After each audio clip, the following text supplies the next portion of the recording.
এবার আমি বুঝতে পারছি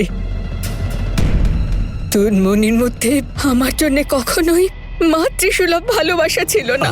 বড় মা, তুমি আমাকে প্লিজ ক্ষমা করে দিও, কারণ আমি সত্যি বলছি এবার তোমার কথা আমি মানতে পারছি না। আমার মনে হয় প্রথমবার আমি তোমার কথা মানতে পারবো না। তুমি জানো আমি কেন সুনেত্রাকে আর একবারও একটা সুযোগ দিতে চাইছি না বড় মা? I hate Sunethra.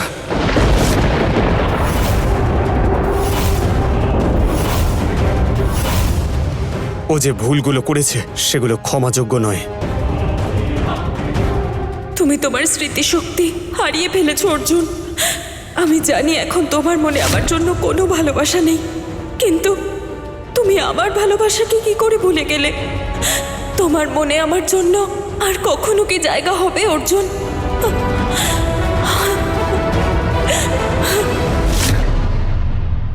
ঠিক আছে,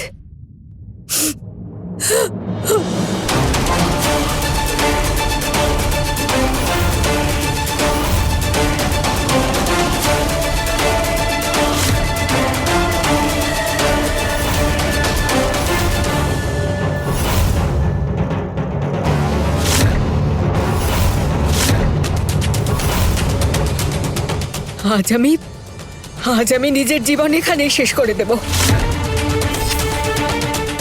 হ্যাঁ, আমি নিজেকে শেষ করে বড় দেব। মা, বড় মা, ছাড়ো, দাও এদিকে। ছেড়ে দে অর্জুন। তুমি এই মেয়েটার জন্য নিজের প্রাণ দিতে চাইছো? হ্যাঁ, তার থেকে ভালো আমি নিজের প্রাণটাই দিয়ে দিই। অর্জুন, বড় মা, অর্জুন, বড় মা, ছাড়ো। শুনেছো? ধরো ওকে।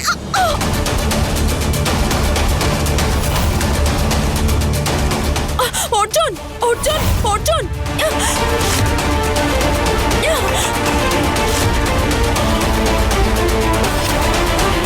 তুমি নিজের প্রাণ শেষ করে দেওয়ার চেষ্টা কেন করছো অর্জুন? সমস্যার মূল তো আমি, তাই না?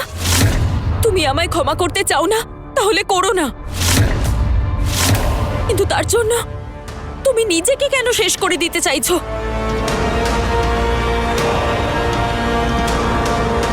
সুনেত্রা, তুমি কত ভালো মনের মানুষ মা।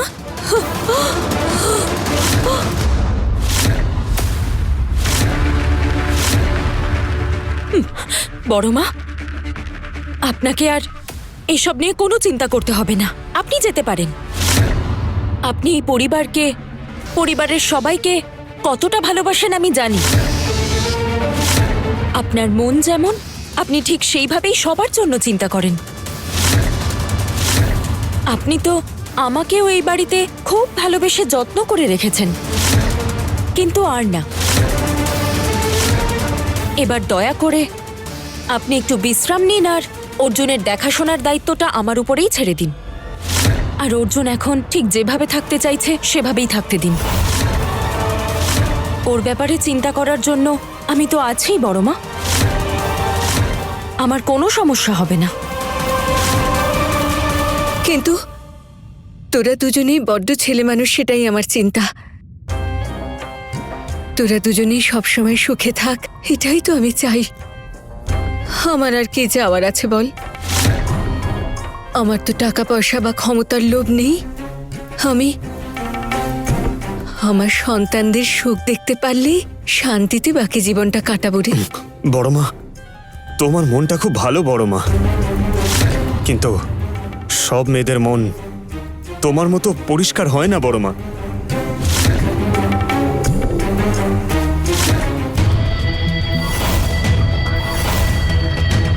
অর্জুন, আমি তোকে আরো একটা কথা বলতে চাই। তুই যখন হসপিটালে ছিলি, আমি ভেবেছিলাম তোর নামে পুজো দেব, আর সুনেত্রাকে ওর স্বামীর মঙ্গল কামনার জন্য পুজো দেওয়াবো। সুনেত্রা সবকিছু করতে পারে বড় মা, তুমি যা কিছু ভাবতেও পারবে না। আমার কিছু এসে যায় না। আমি ওর সঙ্গে কোনো রকম সম্পর্ক রাখতে চাই না, আর আমি আমার জীবনে ওর মতো মেয়েকে কোনো জায়গা দিতে চাই না। এইরকম মানুষের আমার জীবনে কোনো জায়গা নেই। আমি জীবিত অবস্থায় কোনোদিন ওকে মেনে নেব না।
আমার জাদু দেখতে পেলে সুনেত্রা? কেমন লাগলো বললে না তো? অর্জুনকে হাতের মুঠোয় আনতে ওকে আমি বছরের পর বছর ব্রেন ওয়াশ করেছি।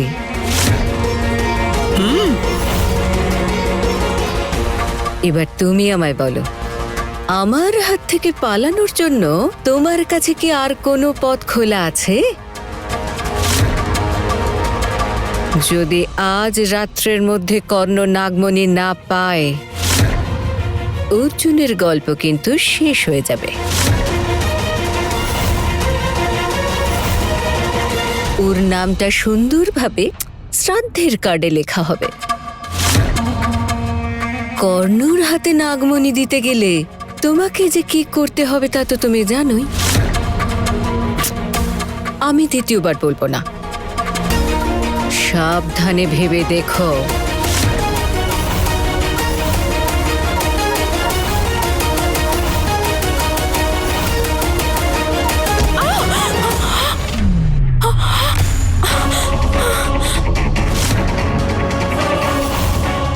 আমি যা বলছি তা না করা পর্যন্ত আমার প্রাণ দিয়ে আমি তোমার প্রাণ রক্ষা করব।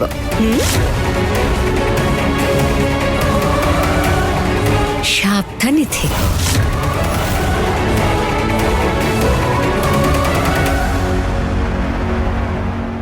হে পরমেশ্বর, এবার আমি কি করব?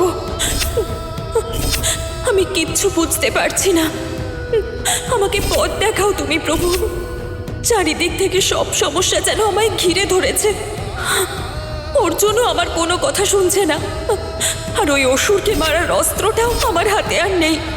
এইবার আমি কি করব পরমেশ্বর? আমায় একটা উপায় বলে দাও। এই বিপদ থেকে কি করে উদ্ধার পাবো আমি পরমেশ্বর?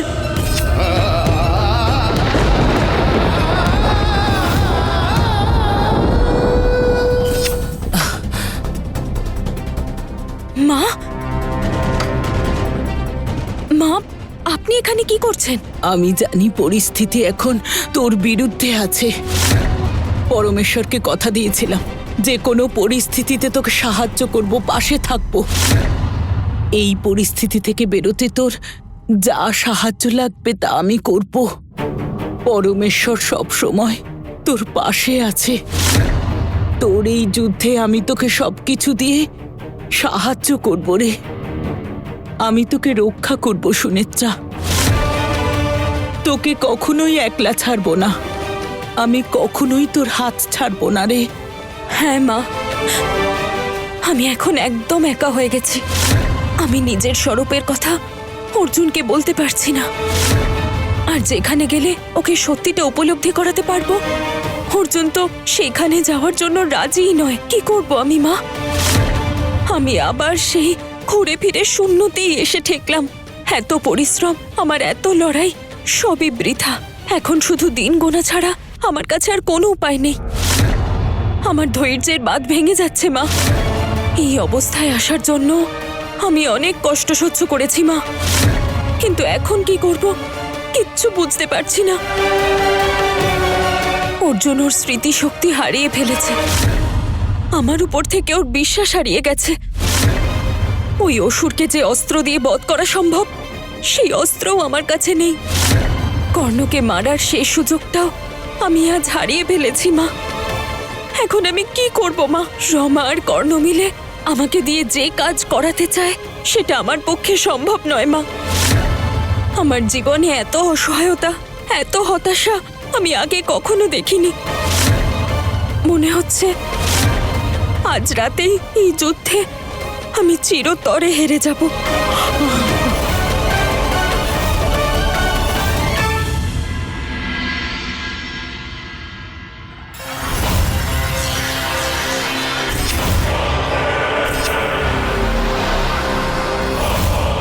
এই মুহূর্তের জন্য আমি জন্ম জন্ম ধরে তোমার জন্য অপেক্ষা করছি সুনেত্রা।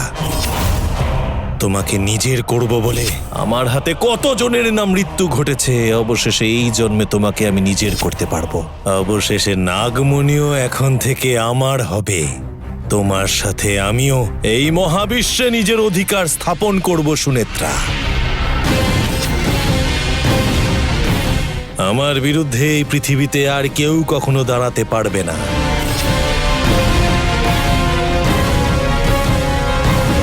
নাগমণি এবার থেকে শুধু আমার কাছে থাকবে। তারপরে তুমি আর আমি সারা বিশ্বের ওপর রাজত্ব করব সুনেত্রা। আমাকে আর কেউ কোনোদিনও পরাস্ত করতে পারবে না।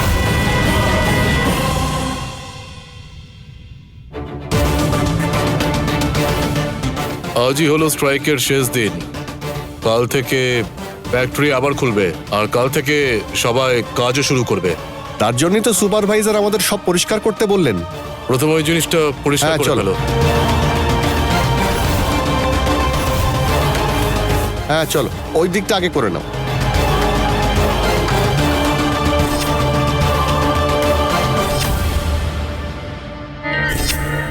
এটা আবার কি? তুমি একটা কাজ করো, কোথাও ফেলে দাও তো।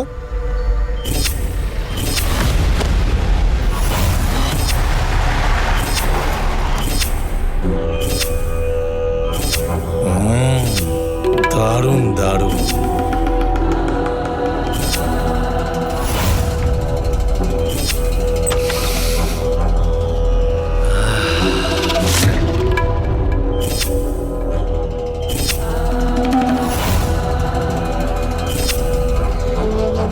স্বাগতম, সুস্বাগতম।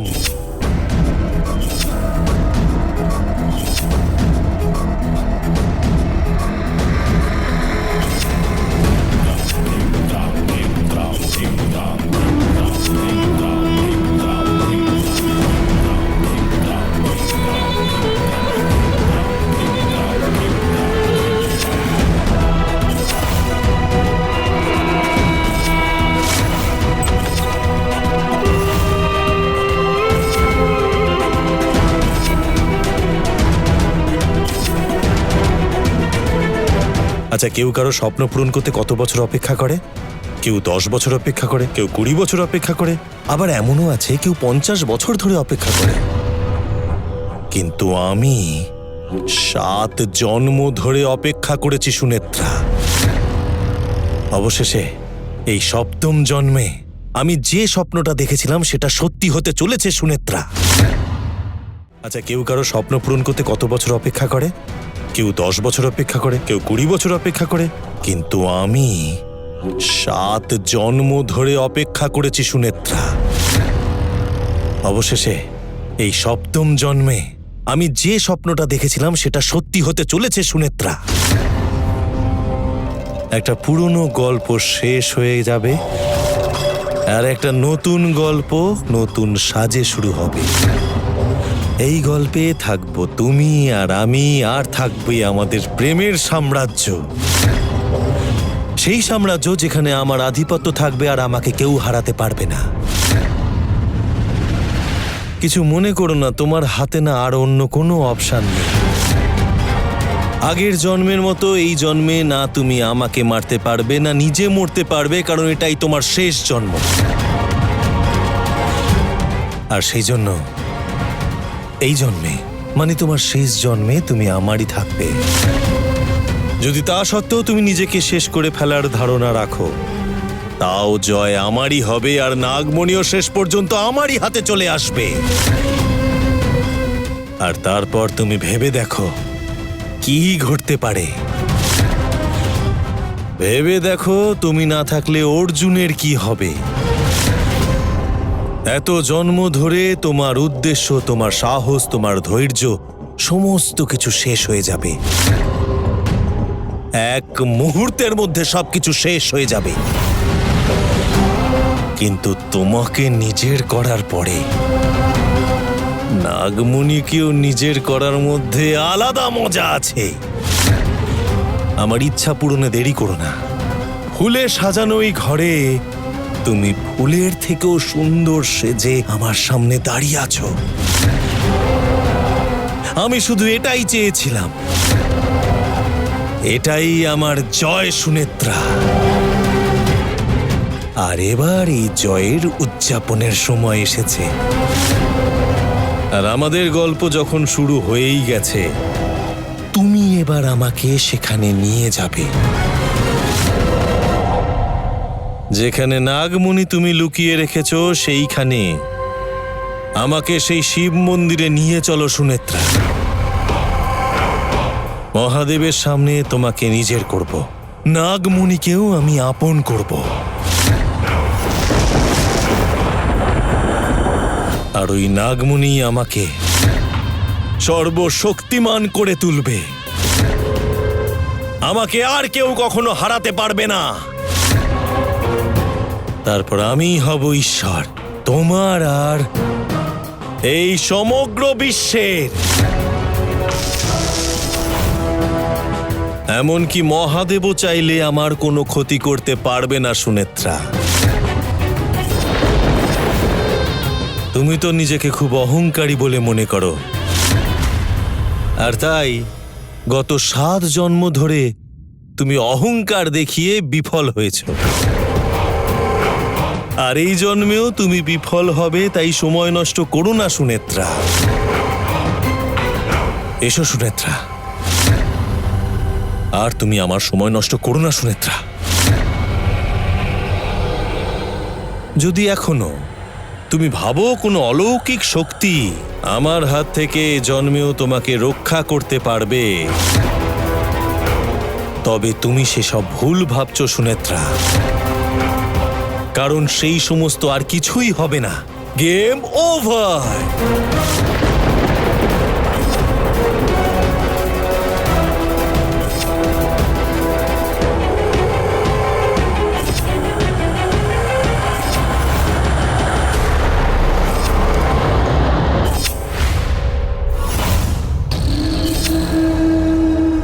কি হলো সুনেত্রা, কোনো কথা বলছো না কেন? আজকে এই বিশেষ দিনে আমার স্বপ্ন পূরণ হচ্ছে আর তুমি চুপ করে আছো। আমার শক্তির বিষয়ে, আমার জয়ের বিষয়ে তোমাকে এইসব বলতে আমার খুব খুব ভালো লাগছে। কিন্তু যদি আমার সামনের মানুষটা আমার জয়ের কথা শুনে এরকম চুপচাপ ভাবে দাঁড়িয়ে থাকে, তাহলে তো আমার কিছু ভালোই লাগবে না। যদি আমার সামনের মানুষটা আমার জয়ের কথা শুনে এরকম চুপচাপ ভাবে দাঁড়িয়ে থাকে, তাহলে তো আমার কিছু ভালোই লাগবে না। তুমি চুপ থাকলে আমি আনন্দ করব কি করে? বলো সুনেত্রা, কিছু তো বলো আমাকে। তুমি নিজেকে ঠিক কি ভাবো একটু বলবে কর্ণ? এই সৃষ্টিকে যিনি বানিয়েছেন, যিনি তার সৃষ্ট প্রতিটি জীবকে প্রতিটি পদক্ষেপে রক্ষা করছেন, তিনি তোমাকে এত সহজে ছেড়ে দেবেন? ঠিক আছে, তোমার কথা মেনে নিলাম, আমি কিচ্ছু বলবো না। আমি সবকিছু আজ পরমেশ্বরের হাতে ছেড়ে দিলাম। আজ আমার পরমেশ্বরের শক্তির পরীক্ষা হবে। প্রত্যেকবার যখনই ভক্ত কোনো বিপদে পড়ে, তখনই সেই ভক্তের সাথে ওপরওয়ালাকেও শক্তির পরীক্ষা দিতে হয়। আর আজ আমার প্রভু, আমার মহাদেবের শক্তির পরীক্ষার সময় হয়েছে। আজ আমি দেখতে চাই যে প্রভু তার ভক্তকে রক্ষা করার জন্য কি আদৌ আছেন নাকি নেই। আর যদি না থাকে, সেটা হবে আমার ওপরওয়ালার অস্তিত্বের পরাজয়। আজ শিষ্টের উপর দুষ্টের জয় ঘটবে।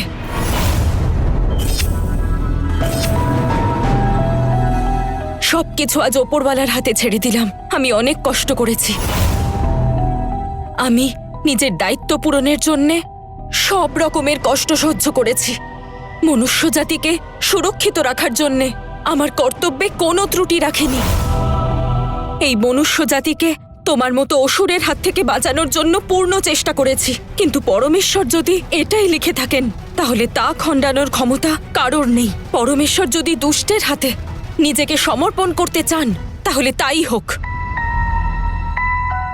ঠিক আছে, তাহলে এই অমূল্য কাজটা ওই শিব মন্দিরে মহাদেবকে সাক্ষী রেখেই না হয় হোক। চলো।